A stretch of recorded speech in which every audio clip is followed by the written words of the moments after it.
কিছুক্ষণ আগে ওনার সাথে আমার কথা হয়েছে, আর তখন আমি জানতে পারলাম যে উনি আমাকে বলেননি। যখনই আমি নিজের সখীদের বিষয়ে কথা বলেছি, আমি কি যমুনাকে স্মরণ করিনি? হ্যাঁ দেবী যমুনা, কৃষ্ণের প্রত্যেক কথায় আপনার উল্লেখ থাকে, কারণ জীবনের সকল সুখ স্মৃতিতে আপনি আমাদের সাথে ছিলেন। ওনাকে ক্ষমা করে দিন শনি। আমার বোন যমুনা, আমি জানি তুমি কতটা সরল। কৃষ্ণের একবার দর্শন পেয়েই তুমি এটা ভুলে গেলে কৃষ্ণ তোমায় বহু বছরের জন্য বিরহ দান করেছে। এটাও ভুলে গেছো তুমি যে কৃষ্ণ তোমায় ছেড়ে দিয়ে দ্বারকার রাজা হয়ে বসেছে আর সুখে জীবনযাপন করছে। ভুলে গেছো তুমি যে কিভাবে উনি আমার বোনকে যন্ত্রণা দিয়েছেন। আমি ভুলতে পারবো না যে কিভাবে আমি ওনার প্রতীক্ষা বহু বছর ধরে নন্দনবনের গহন গুহায় বসে করেছি। ভ্রাতা শনি, শ্রীকৃষ্ণের সাথে আমি হঠকারিতায় বিয়ে করেছিলাম। আমি জানতাম যে এই বিয়ের ভবিষ্যৎ কি। আমি জানতাম যে শ্রীকৃষ্ণের প্রেম রাধা, আর নিজের লক্ষ্যকে পূরণ করতে ওনাকে অনেক কাজ করতে হবে, আর এতে হয়তো আমরা একসাথে সারা জীবন থাকতেও পারবো না। তাও আমি ওনাকে বিয়ে করেছি। আর এই কথা যখন শ্রীকৃষ্ণ আমায় বোঝায়, সত্যি ওনার প্রতি আর কোনো প্রত্যাশা নেই। ওনাকে ক্ষমা করে দিন ভ্রাতা। আপনার নিশ্চয়ই কোনো ভ্রম হচ্ছে। শ্রীকৃষ্ণ হলেন সর্বশ্রেষ্ঠ। তুমি ওনার কথায় ভুলে যেতে পারো, কিন্তু আমি ওনার কোনো কথায় কিছুতেই ভুলবো না। উচিত আর অনুচিতের জ্ঞান আছে আমার, আর আমার যেটা ঠিক মনে হবে আমি সেটাই করব। আমার মতোই শ্রীকৃষ্ণ আপনাকে অত্যন্ত ভালোবাসেন। কোনো কারণে হয়তো উনি আপনার সাথে দেখা করতে আসতে পারছেন না।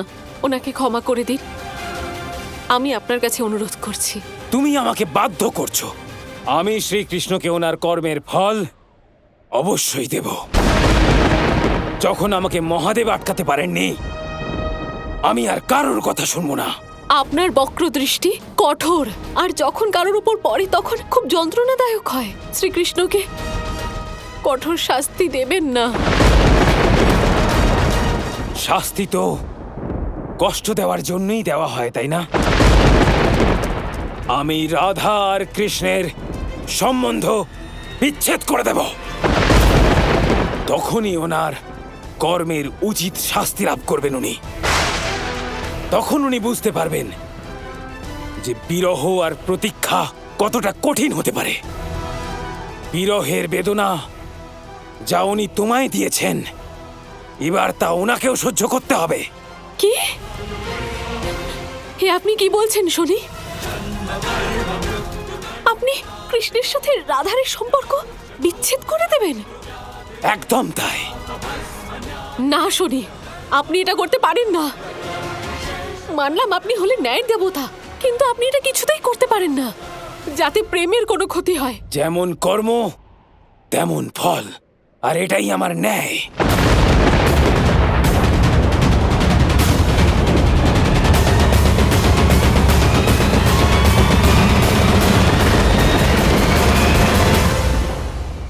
মহাদেব, আমি আপনার চিন্তার কারণ বুঝতে পারছি। আপনি নারায়ণের জন্য শনিদেবকে বলে তো দিলেন, কিন্তু এমন কোন স্থান আছে যেখানে শনি আপনাকে খুঁজে পাবে না? তুমি ঠিক কথাই বলেছ দেবী, কিন্তু একটা জায়গা আছে যেখানে গিয়ে যদি আমি লুকিয়ে পড়ি তাহলে শনিদেবের আমাকে খুঁজে পেতে খুব কষ্ট হবে। পৃথিবী লোক। তাহলে কি পৃথিবীলোকে শনিদেবের যাওয়া নিষিদ্ধ মহাদেব? না না, এমন কিছু না, কিন্তু যদি আমি পৃথিবী লোকে একজন মানুষের বেশ ধরে থাকি তাহলে শনিদেব আমাকে খুঁজে পাবে না। মহাদেব একজন সাধারণ মানুষ কি করে হতে পারেন? এত শক্তি আছে আপনার কাছে। তাতে কি হয়েছে গৌরী? আমি নিজের সকল শক্তি নিজের অর্ধাঙ্গিনীকে সঁপে দিয়ে যাব, অর্থাৎ তোমাকে। আর তারপরে আমি পৃথিবীতে একজন সাধারণ মানুষের বেশে থাকব। যখন আপনার কাছে আপনার শক্তি থাকবে না তখন শনিদেব আপনাকে খুঁজে পাবে না। কিন্তু মহাদেব, তাহলে তো আপনাকে আপনার সম্পূর্ণ যাত্রা শক্তি ছাড়াই করতে হবে। হতেই পারে আপনার পথে কোনো এমন বাধা এলো যার সমাধানের জন্য আপনাকে আপনার শক্তি প্রয়োগ করতে হবে। তখন আপনি কি করবেন মহাদেব? নিজের আরাধ্যকে স্মরণ করব গৌরী।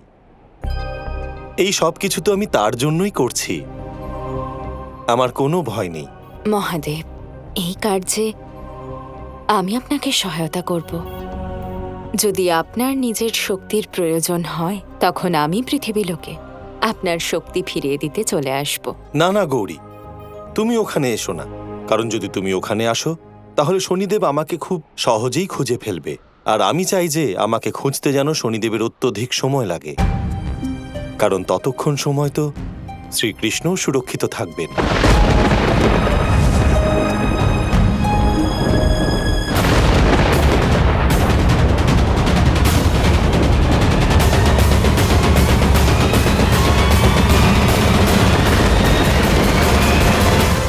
হ্যাঁ, এটাই উচিত স্থান।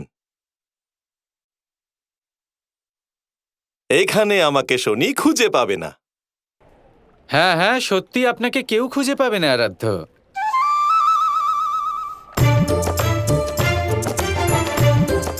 এ কি আরাধ্য, আপনি তো আমাকে খুঁজে ফেললেন আর তার সাথে কথাও শোনাচ্ছেন। আপনি এসব ত্যাগ করুন। এইসব আপনার দ্বারা হবে না মহাদেব। কেন হবে না? নিশ্চয়ই হবে। দেখুন, আপনি স্বয়ং নারায়ণ, সেই জন্য আপনি আমাকে খুঁজে পেয়েছেন। শনি খুঁজে পাবে না। আমি আপনাকে এক মুহূর্তে খুঁজে নিয়েছি, শনিদেবও খুঁজে নিতে পারেন। এই সংসারে শনিদেবের থেকে তীক্ষ্ণ দৃষ্টি আর কারোর নেই। সেই জন্য আমি আপনাকে বলছি মহাদেব, এই সব ত্যাগ করুন। আমার জন্য এত কষ্ট করবেন না। আপনি নিজের সমস্ত শক্তি ত্যাগ করেছেন। এর ফলে না বোন গৌরী প্রসন্ন, না আমি প্রসন্ন, আর না শনিদেব প্রসন্ন হয়েছেন। যা আমার প্রারব্ধ, যা আমার নিয়তি রয়েছে তা তো হতেই হবে, তা হতে দিন। আমার জন্য আপনি এত কষ্ট করবেন না। ক্ষমা করবেন আরাধ্য, কিন্তু এই ব্যাপারে আমি আপনার কথা মানতে পারবো না। কারণ এমন পরিস্থিতিতে আপনার এই ভক্ত সেটাই করবে যেটা তার উচিত বলে মনে হচ্ছে। আর তাছাড়া আপনিই তো বলে থাকেন যে আমাদের সবার নিজের নিজের কর্ম করা উচিত। তাহলে ব্যাস, আমাকে আমার কর্ম করতে দিন। দেখুন মহাদেব, আপনি বোঝার চেষ্টা করুন। আমার আরাধ্য পৃথিবী লোকে এসে শক্তিহীন হয়ে গেছেন। এটা কি আমি মেনে নিতে পারি? এটা আপনার সমস্যা প্রভু, কারণ আমি আমার নিজের কর্মপথ বেছে নিয়েছি আর আমি এর থেকে পিছু হটব না। হ্যাঁ, এই জন্যই আপনাকে ভোলা বলা হয়। নিরীহ বাচ্চাদের মতো একবার জেদ করলে তাহলে সেটাই করেন আপনি, যা আপনি চাইছেন। একদম ঠিক চিনেছেন আপনি আপনার ভক্তকে। নিন, এবার যান, নিজের রাজ্যের কাজ করুন আর আমাকে আমার কাজ করতে দিন। আমার কাছে অনেক কাজ আছে করার মতো। শনির থেকে লুকোনোর জন্য কোনো উপযুক্ত স্থানও তো খুঁজতে হবে। এ কি প্রভু, আপনি এখনো এখানে দাঁড়িয়ে আছেন? আমি বললাম না যান এখান থেকে। আপনি শুনবেন না তো? ঠিক আছে, আমিই তবে চলে যাচ্ছি এখান থেকে। কিন্তু আপনি আমার পেছনে পেছনে আসবেন না, এখানেই থাকবেন।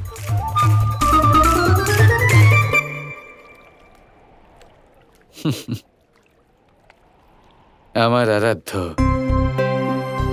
যদি আপনি নিশ্চিত করে থাকেন তাহলে আপনি আপনার কর্ম করুন।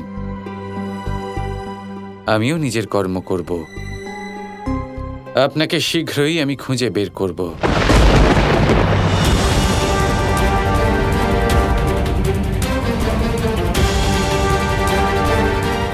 শনিদেব তো এই তটে পর্যন্ত নেই, উনি এখানেই আশেপাশেই আছেন হয়তো। যদি বাবা নিজের চাতুর্য দ্বারা ওনাকে নিজের জালে ফাঁসিয়ে নেন তাহলে আমার সমস্ত প্রচেষ্টা ব্যর্থ হয়ে যাবে। আমায় ওনাকে যে করেই হোক খুঁজে বার করতেই হবে। মাতা যমুনা, প্রকট হন।